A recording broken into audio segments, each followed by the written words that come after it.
খালি নির্বাচনটা দাও, ক্ষমতা পরে দেখতাছ। যেটাই হোক ক্ষমতা আমি নিব না, আমি নিব না আমি নেব, আমি আমি আমি আমি আমি আমি আমি You fucking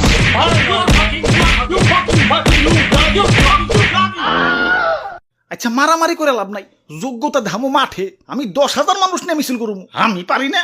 আমি 11,000 মানুষ দিয়ে মিছিল করবো, আমি বাদ থাকো মুখে, আমি 12,000, আমি 13, আমি 14, 15, 16, 17, 18, 19।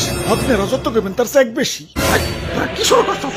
আমি না মরতাছি আর তোরা আমার এনে কারাগারে শুরু করে দিছস। আর এই যে এত এত মানুষ নিয়ে যে কাহিনী করবি, টাকা পাবি কনে? কই থেকে আবার? সাদা থেকে।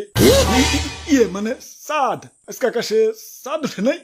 আচ্ছা ধরলাম কোটি কোটি টাকা খরচ করে শোডাউন করবা, আরো কোটি কোটি টাকা খরচ করে নির্বাচনী প্রচারণা করবা, কি আর হইবে? বড় জোর মন্ত্রী, এমপি, প্রধানমন্ত্রী। সেদিন গবেষণা করে দেখলাম একজন প্রধানমন্ত্রীর বেতন ভাতা মিলিয়ে মাসিক ইনকাম 3 লাখ টাকা, আর এমপির বেলায় সেটা 1.5-2 লাখ। এখন এই 1.5-2 লাখ টাকা বেতনের জন্য এত হাঙ্গামা কেন?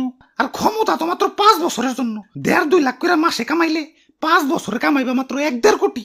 এখন মাত্র 1 কোটি কামানোর জন্য খরচ করবা 5, 10, 20 কোটি। পাগল নাকি? লাভ ক্ষতি বুঝো না? হিসাব বিজ্ঞানে অটো পাস পাইছিলা নাকি?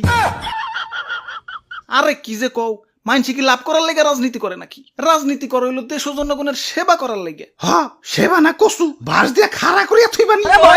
নির্বাচনের আগে কোটি কোটি টাকা খরচ করবা, তোমাকে কি আর সরকারি বেতনে পোষাইবো? পরে তোমার উন্নয়নের বাজেটে নজর দিবে। পরে দুর্নীতি তো কমবই না, উল্টা আরো দুর্নীতি প্লাস বি হলুস করে রয়ে যাইবে। না ভাই, যা করবার আইছি তাই করি। আমি মরি গে। রেডি? 1, 2, 3।